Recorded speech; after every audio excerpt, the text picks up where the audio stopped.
Hoy nos adentraremos en la verdadera vida de Emilio "El Indio" Fernández, el cineasta más influyente del esplendoroso cine mexicano. Desde su imponente residencia construida con roca volcánica en Coyoacán hasta los autos más lujosos de su época, cada aspecto de su existencia te dejará asombrado. Únete a este recorrido para descubrir la riqueza, las propiedades y los lujos que rodearon al hombre que colocó a México en la cima del séptimo arte mundial. Te garantizo que esta travesía te cautivará. Empecemos. El personaje detrás del mito. Emilio Fernández Romo nació el 26 de marzo de 1904 en El Hondo, Coahuila, en medio de la convulsión revolucionaria mexicana. Su biografía fue tan dramática y apasionante como las cintas que luego dirigiría. Hijo de un general revolucionario y de una madre indígena Kickapoo, Emilio creció inmerso en un ambiente de violencia, fervor y ideales de justicia que plasmaría en cada uno de sus films. Durante su juventud tomó parte en la Revolución Mexicana. Fue encarcelado, escapó, vivió exiliado en Estados Unidos desempeñándose como extra en Hollywood y finalmente regresó a México con un sueño firme: convertirse en el cineasta más relevante de México y toda Hispanoamérica. Y sin duda lo consiguió. El apodo "El Indio" no solo hacía honor a sus rasgos indígenas, de los que estaba orgullosísimo, sino también a su espíritu indomable, su carácter vehemente y su presencia imponente que infundía respeto. Era un hombre alto, de casi 1,80 metros, robusto, con una mirada intensa y una voz grave que imponía autoridad al instante.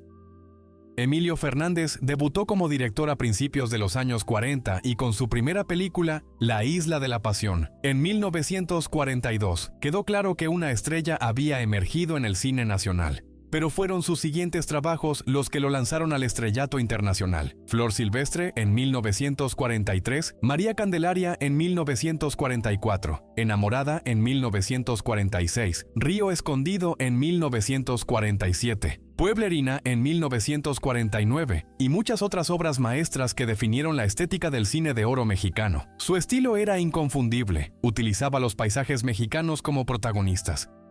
Las nubes pintadas por Gabriel Figueroa como sello visual, los rostros indígenas como emblema de dignidad y las historias de amores imposibles como símbolo de lucha social.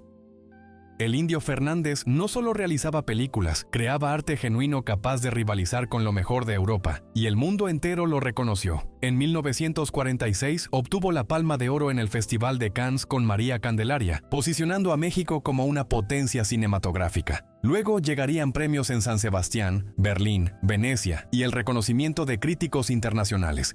Directores como John Ford, Orson Welles y Luis Buñuel admiraron profundamente su obra. Durante casi 2 décadas, Emilio "El Indio" Fernández fue el director mejor remunerado de México y uno de los más respetados a nivel global. Su talento le permitió acumular una gran fortuna, pero también fue un hombre de pasiones intensas que gastaba con la misma energía con la que vivía. Fiestas memorables, obras de arte incalculables, proyectos monumentales y un estilo de vida que reflejaba un poder absoluto. Pero, ¿cuánto representaba realmente su patrimonio? ¿Cuál era la forma de vida del hombre que llevó al cine mexicano a la cúspide mundial? Prepárate, porque los números y las anécdotas te van a dejar boquiabierto. La riqueza de El Indio Fernández. ¿La cima a nivel mundial? Prepárate, porque las cifras y las historias que conocerás te dejarán sin palabras. La fortuna de Emilio "El Indio" Fernández. Emilio "El Indio" Fernández fue, sin ninguna exageración, el director con mayor poder económico en la historia del cine mexicano durante su época. En las décadas de los 40 y 50, sus ingresos eran astronómicos si los comparamos con el sueldo promedio en México. Estamos hablando de un hombre que ganaba entre 15,000 y 25,000 pesos semanales por dirigir un rodaje como estrella principal. ¿Qué significa esto? Una película típica del Indio tardaba entre 6 y 8 semanas en filmarse. Por lo tanto, cada producción le generaba entre 90,000 y 200,000 pesos de aquel entonces. Si convertimos esas cantidades al valor actual, estaríamos hablando de varios millones de pesos por cada proyecto. En su mejor momento, dirigía 2 o 3 filmes anualmente, lo que se traducía en ingresos millonarios cada año. Pero su riqueza no terminaba ahí. El Indio no era solo un director contratado. Era un emprendedor visionario que supo manejar su carrera desde temprano. Además de dirigir, Emilio también actuaba. Como intérprete ganaba entre 5,000 y 12,000 pesos por cada papel principal o de reparto importante, y cuando prestaba su imagen para campañas publicitarias, eventos especiales o colaboraciones con marcas, sus honorarios oscilaban entre 8,000 y 20,000 pesos por campaña. Para que te hagas una idea, en esos tiempos el salario mensual promedio en México rondaba los 300 pesos. El indio alcanzaba esa cantidad en tan solo un día de trabajo. Su verdadero talento financiero radicaba en crear y administrar su propia productora cinematográfica. Este modelo le permitió no solo dirigir sus filmes, sino también tener control total sobre los proyectos, los estilos visuales, las historias y principalmente quedarse con una gran parte de las ganancias. Ya no dependía de los estudios que le pagaban un sueldo fijo. Él era el dueño de sus obras y manejaba los derechos de distribución. Gracias a su productora, el indio producía, dirigía y distribuía películas que luego se vendían en México, Estados Unidos, Europa y Latinoamérica. Cada vez que María Candelaria se proyectaba en París, cada vez que Enamorada llegaba a Madrid, cada vez que Río Escondido se exhibía en Buenos Aires, una fracción de esos ingresos iba directo a sus bolsillos. Su prestigio internacional aumentaba considerablemente sus tarifas. Tras ganar la Palma de Oro en Cannes con María Candelaria, sus honorarios se dispararon. Productores europeos y latinoamericanos se disputaban la oportunidad de trabajar con él. Su nombre en los créditos aseguraba distribución internacional, críticas positivas y éxito en taquilla. El indio también obtenía ingresos por derechos de distribución en circuitos internacionales. Sus películas se mostraban en festivales, cinematecas, universidades y circuitos comerciales alrededor del mundo. Cada proyección, cada venta de derechos y cada reedición generaban regalías que continuaban llegando año tras año. Pero la fortuna de Emilio Fernández no se limitaba al cine. Fue un inversionista astuto que adquirió propiedades estratégicas, obras de arte con valor creciente y terrenos en zonas que posteriormente se convirtieron en las más exclusivas de la Ciudad de México. Su estilo de vida reflejaba al de un verdadero magnate del entretenimiento. Las propiedades más distinguidas de la Ciudad de México. Su forma de vivir encarnaba la esencia de un auténtico magnate del espectáculo. Invertía sumas considerables en edificar su bastión de piedra volcánica, en adquirir pianos de cola europeos, en coleccionar relieves creados por Diego Rivera, en organizar eventos donde se congregaba lo más destacado de la intelectualidad mexicana e internacional, y en mantener un equipo de colaboradores, empleados y asistentes dedicados exclusivamente a él. Residencias de lujo. Si alguna propiedad representaba por completo al indio Fernández, esa era su casa fuerte, asimismo conocida como Casa Fortaleza, situada en el corazón del histórico barrio de Santa Catarina en Coyoacán. No se trataba simplemente de una vivienda, sino de un castillo, un estudio cinematográfico, un museo viviente y el epicentro absoluto de su mundo creativo. La dirección precisa es Ignacio Zaragoza 51, esquina con Dulce Olivia, código postal 04010 en Coyoacán, Ciudad de México. Quienes pasaban por allí quedaban maravillados ante la imponente edificación que se alzaba como una fortaleza medieval en pleno siglo XX. La casa fue proyectada por Manuel Parra, uno de los arquitectos más destacados del México del siglo XX. La construcción duró 4 décadas, desde 1946 hasta 1986, año en que el indio falleció. Esto da una idea de la envergadura del proyecto. No fue una casa levantada en pocos años. Fue una obra de vida, un plan ambicioso que el indio fue creando, transformando y perfeccionando por 40 años. El material principal utilizado fue piedra volcánica del Citle, el volcán que hace más de 2000 años cubrió con lava gran parte del sur de la Ciudad de México. Emplear piedra volcánica no era solo una elección estética, era una afirmación de mexicanidad, de vínculo con la tierra ancestral y de orgullo por las raíces prehispánicas. Cada piedra de esa fortaleza narraba la historia de México. La arquitectura de la casa fuerte sigue el estilo de fortaleza colonial mexicana. Cuenta con una torre que se eleva sobre el conjunto, desde la cual el indio podía contemplar todo Coyoacán. Amplios patios con fuentes de cantera, escalinatas monumentales que evocan templos aztecas, balcones con barandales de hierro forjado y muros gruesos que mantienen el interior fresco en verano y cálido en invierno. Pero lo realmente excepcional de esta propiedad es que funcionaba simultáneamente como hogar, estudio de cine y locación para filmaciones. En este lugar se rodaron entre 130 y 140 películas.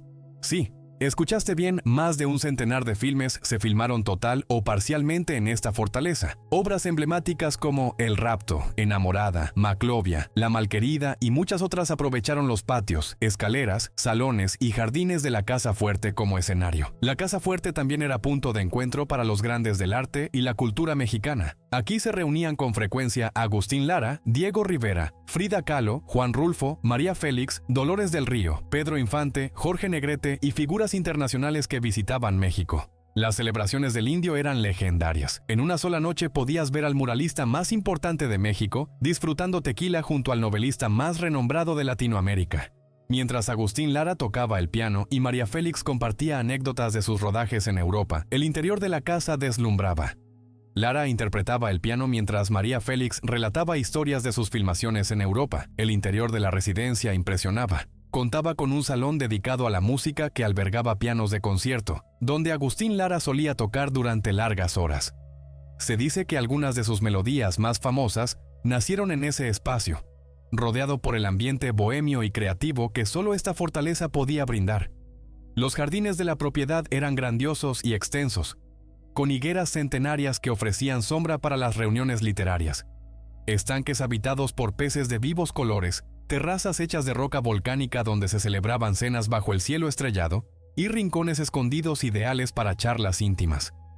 La habitación personal del indio era similar a un museo. Allí se conservan objetos originales, armas antiguas y modernas que coleccionaba. Su vestimenta característica, incluyendo sombreros, zarapes y botas de cuero, guiones manuscritos con sus propias anotaciones, fotografías de sus rodajes y de las celebridades que conoció, así como utilería de sus películas más reconocidas. El indio vivió con gran intensidad en esta casa. Aquí trabajaba, creaba, celebraba, amaba, discutía y soñaba. Y aquí también falleció. El 6 de agosto de 1986, Emilio Fernández murió en su fortaleza de Coyoacán a los 82 años, víctima de múltiples problemas de salud agravados por años de vida intensa, excesos y el desgaste natural del tiempo. Sin embargo, la historia de esta casa no concluyó con su fallecimiento. Sus restos fueron trasladados al Panteón Jardín y luego, en un gesto excepcional, regresaron a la fortaleza. Actualmente, los restos del Indio Fernández reposan en una tumba dentro de su propia residencia, como si nunca se hubiera marchado del todo. Su espíritu continúa habitando cada rincón de esta imponente construcción. Hoy en día, la Casa Fuerte funciona como museo, locación para filmaciones, espacio cultural y lugar para visitas guiadas. Es uno de los sitios más fotografiados y documentados del patrimonio cinematográfico mexicano. Directores, estudiantes de cine, turistas y fanáticos del cine de oro acuden frecuentemente para sentir la energía que aún se percibe entre esos muros de piedra volcánica. Recorrer la Casa Fuerte en la actualidad es como viajar en el tiempo. Puedes imaginar a María Félix descendiendo por esa escalera, a Pedro Armendáriz fumando en ese balcón, a Agustín Lara tocando el piano en ese salón o a Diego Rivera pintando en ese muro. La fortaleza del Indio Fernández es un patrimonio cultural mexicano y un testimonio vivo de la época dorada del cine nacional. Colección de automóviles. El Indio Fernández nunca fue una persona de términos medios. Su vida se caracterizó por la pasión y el disfrute absoluto, lo que también se reflejaba en su afición por los autos. Contrario a su imagen ruda y revolucionaria en la pantalla, en la vida cotidiana podía permitirse todos los lujos y sentía especial predilección por los vehículos más exclusivos y potentes de su tiempo. Su automóvil más emblemático y documentado era un Lincoln Continental blanco convertible. No se trataba de un coche cualquiera. El Lincoln Continental de las décadas de los 50 y 60 era el máximo símbolo de lujo, poder y prestigio tanto en Estados Unidos como en México. Un automóvil imponente, con una carrocería amplia y elegante, equipado con un motor V8 de gran cilindrada que rugía con fuerza, asientos tapizados en piel auténtica, detalles cromados que resplandecían al sol y una presencia imponente que hacía girar todas las miradas al pasar. Cuero genuino, acabados cromados que relucían bajo el sol y una presencia majestuosa que capturaba todas las miradas al pasar. Ver al Indio Fernández conduciendo su Lincoln Continental descapotable blanco por las calles de Coyoacán era un verdadero espectáculo. Su silueta imponente al volante, con su emblemático sombrero, su mirada intensa y ese enorme automóvil avanzando pausadamente como si dominara cada centímetro del pavimento. Era cine hecho realidad. El Lincoln Continental descapotable reflejaba a la perfección su personalidad, llamativo sin caer en lo vulgar. sofisticado sin perder virilidad, poderoso pero elegante, justo como el indio se percibía a sí mismo. Este vehículo aparece en numerosas fotografías de la época, estacionado frente a la Casa Fuerte o en eventos cinematográficos, donde el indio siempre hacía una entrada inolvidable. Pero ese no era su único automóvil de lujo. Gracias a su posición económica y su círculo social exclusivo, resulta natural relacionarlo con otros coches emblemáticos de la época dorada mexicana. El Cadillac Serie 62 convertible fue otro de los autos que formaron parte de su colección. Este modelo era el favorito de las grandes estrellas del cine mexicano en los años 50. Era el coche que Jorge Negrete manejaba, el que Pedro Infante exhibía y el que María Félix utilizaba para sus paseos por el Paseo de la Reforma. Un Cadillac Serie 62 convertible, ya fuera en negro o en crema, era el símbolo absoluto de haber alcanzado la cúspide del éxito. El Chrysler Imperial Crown también era un vehículo típico de personalidades de alto rango en el México de aquellos años. Este auto competía directamente con Cadillac y Lincoln por el título del sedán de lujo más exclusivo. Presentaba líneas refinadas, un interior amplio ideal para desplazamientos cómodos por la ciudad, y representaba el poder institucional. Era el vehículo de banqueros, empresarios prósperos y artistas consagrados. Sus automóviles también formaban parte de su vida social. Solía organizar paseos por Coyoacán junto a otros directores y actores, todos en sus autos de lujo, como si fueran una caravana de la nobleza del cine mexicano.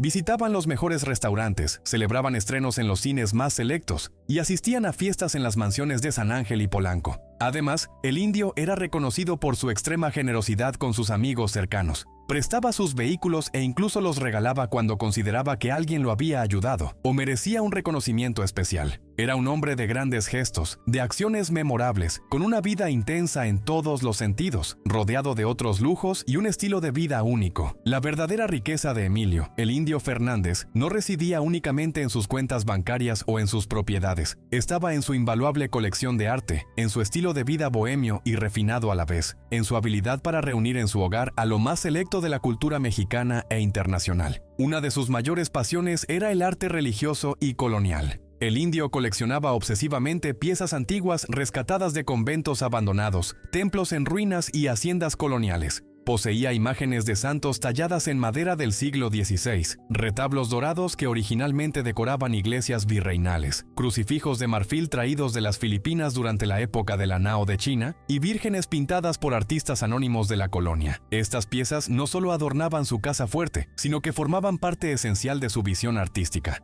Durante la época colonial, estos objetos no solo embellecían la casa fuerte, sino que eran parte fundamental de su concepción artística. El indio empleaba estas piezas como elementos escenográficos en sus filmes, logrando escenas con una autenticidad visual imposible de imitar.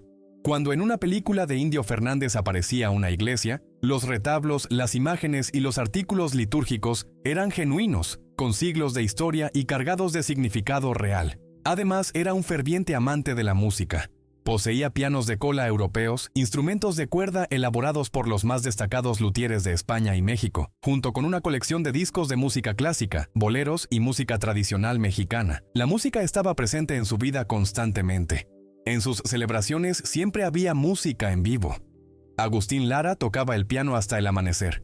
Tríos de bolero interpretaban los temas preferidos de los asistentes. Mariachis animaban las madrugadas.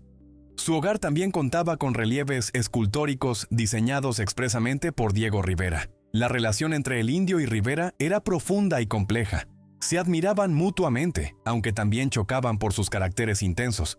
Sin embargo, Rivera valoraba tanto la labor cinematográfica de Fernández que accedió a crear piezas especiales para adornar la casa fuerte. Hoy en día, esas obras son tesoros invaluables, parte del patrimonio artístico nacional. También coleccionaba armas, contaba con pistolas antiguas de la época revolucionaria, rifles de la intervención francesa, machetes villistas, espadas coloniales y armas modernas de colección. No se trataba solo de un coleccionista pasivo. El indio dominaba el manejo de armas y, de hecho, protagonizó varios enfrentamientos violentos a lo largo de su vida, donde utilizó pistolas en peleas, conflictos personales y estallidos de ira. Las fiestas en la Casa Fuerte eran legendarias y podían prolongarse durante días. Se ofrecían los mejores tequilas, mezcales artesanales, vinos europeos, whiskies escoceses y champañas francesas. La gastronomía era preparada por las más destacadas cocineras de Puebla y Oaxaca. Se servían moles que requerían días de preparación, tamales de toda clase imaginable, barbacoa de borrego envuelta en pencas de maguey,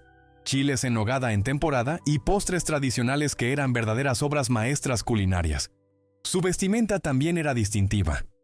En eventos formales lucía trajes hechos a medida por los mejores sastres de la Ciudad de México, siempre acompañado de corbata de moño, chaleco y sombrero elegante.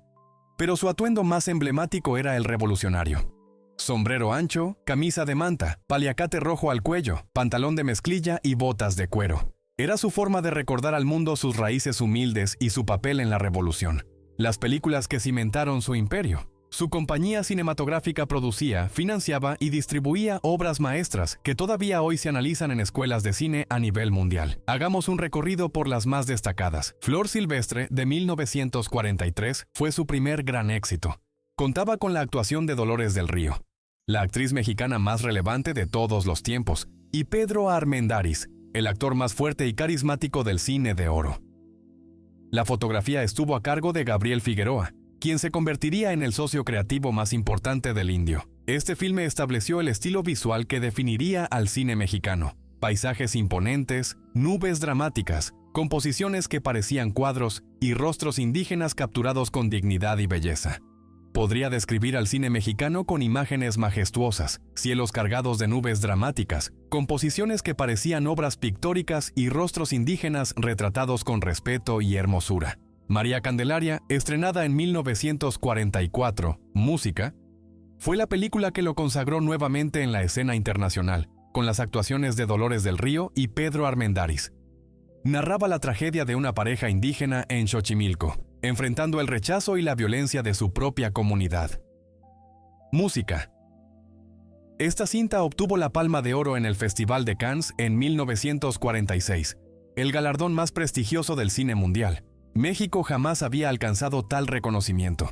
El Indio colocó a nuestro país en el mapa cinematográfico global y demostró que el cine mexicano podía rivalizar con las mejores producciones de Francia, Italia y Estados Unidos. Las Abandonadas, de 1945, fue otra obra maestra que consolidó su estilo. Luego vino Enamorada en 1946, con María Félix y Pedro Armendáriz en los roles principales. Esta película mostraba a María Félix como una mujer orgullosa y rebelde, que se enamora de un general revolucionario. Es una de las películas más hermosas en términos visuales que se hayan rodado en México. Río Escondido, de 1947, fue un filme encargado por el gobierno mexicano para Música, promover la educación en zonas rurales. Aunque fue un encargo oficial, el Indio lo transformó en una obra artística. María Félix interpreta a una maestra que llega a un pueblo hostil para fundar una escuela. La película contenía un mensaje social contundente sobre la importancia de la educación, pero también destacaba por su belleza visual. La Malquerida, de 1949, fue una adaptación de la obra teatral española con el mismo título, pero el Indio la adaptó completamente al contexto mexicano, convirtiéndola en un drama apasionado ambientado en el campo nacional. Dolores del Río ofreció una actuación excepcional como una mujer dividida entre el deber y un deseo prohibido. Pueblerina, también de 1949, es considerada por muchos críticos como su obra maestra definitiva. La historia de una mujer marcada por la viruela, que sufre discriminación y violencia en su pueblo, resulta emocionalmente devastadora. La interpretación de Columba Domínguez es profundamente conmovedora. La fotografía de Gabriel Figueroa alcanza niveles poéticos, haciendo de esta película una expresión artística sublime. Víctimas del Pecado, de 1951, marcó un giro en su filmografía. Protagonizada por Ninón Sevilla, la película exploraba el ambiente de cabarets y ficheras, música, con una visión menos idealizada y más cruda que sus trabajos anteriores. Fue un éxito comercial rotundo, demostrando a El Indio que podía crear tanto cine de autor como cine popular. Música, Un día de vida en 1952, Reportaje en 1953, La rebelión de los colgados en 1954, basada en la novela de B. Traven, El rapto en 1954, protagonizada por Jorge Negrete, en su última actuación antes de morir, y La Rosa Blanca en 1961, Música, fueron otros títulos importantes que reforzaron su prestigio y sus ingresos. Su propia productora le otorgaba un control creativo, música total. Podía seleccionar a los actores, elegir locaciones, decidir el ritmo de rodaje y supervisar la edición final. Muy pocos directores en el mundo gozaban de semejante libertad, y El Indio la aprovechó para realizar exactamente las películas que deseaba, sin concesiones ni compromisos artísticos, el legado y el final. cuando el Indio Fernández falleció el 6 de agosto de 1986 en su adorada casa fuerte de Coyoacán. Tenía 82 años. Su salud había estado deteriorándose durante años a causa de problemas cardíacos, respiratorios y las secuelas de décadas de excesos. Su muerte fue noticia a nivel internacional. Debido a problemas cardíacos, respiratorios y las consecuencias de décadas de excesos, su fallecimiento se convirtió en noticia a nivel mundial. Los principales diarios de Francia, España, Estados Unidos y toda Latinoamérica publicaron extensos obituarios recordando su aporte al cine internacional. El gobierno mexicano decretó duelo nacional. Sus restos fueron velados en el Palacio de Bellas Artes, un honor reservado solo para los artistas más destacados de México. Miles de personas asistieron al funeral. Directores, actores, escritores, políticos y ciudadanos comunes que crecieron viendo sus películas. Todos reconocían que había partido un gigante del séptimo arte. Un hombre que llevó el nombre de México a los escenarios artísticos más prestigiosos del planeta. Tras su muerte, inevitablemente surgieron disputas sobre su legado. La residencia principal, las obras de arte, los derechos de sus filmes y su música se convirtieron en materia de litigios familiares. Como suele pasar con grandes fortunas, la avaricia y los resentimientos entre parientes salieron a la luz.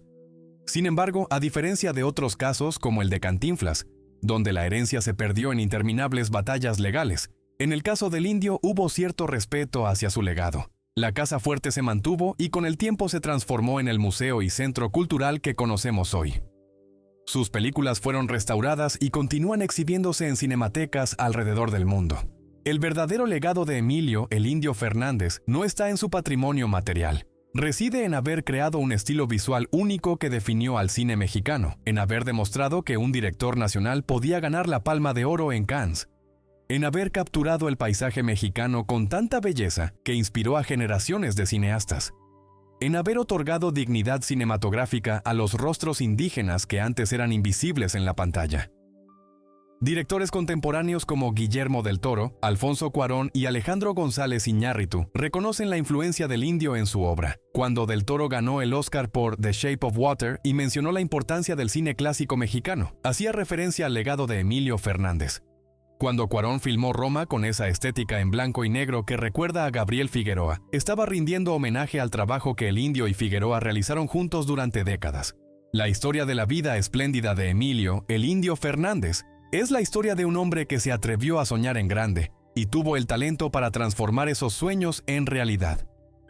Su fortuna, valuada en millones de pesos de la época, equivalentes a decenas de millones actuales, la construyó película tras película con trabajo obsesivo, visión empresarial y un genuino talento artístico.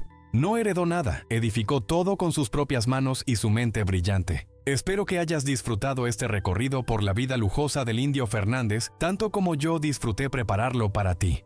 Si conoces alguna anécdota adicional sobre sus propiedades, sus autos o su vida, compártela en los comentarios. Me encantaría descubrir más historias y compartirlas con todos. Cuéntanos cuál te pareció la propiedad más impresionante o el detalle más fascinante de su vida. ¿Fue la casa fuerte de piedra volcánica, su Lincoln Continental blanco, las fiestas legendarias con Agustín Lara, Diego Rivera y María Félix, o su Palma de Oro en Cannes? ¿El Continental blanco? ¿Esas celebraciones míticas con Agustín Lara, Diego Rivera y María Félix, o su Palma de Oro en Cannes?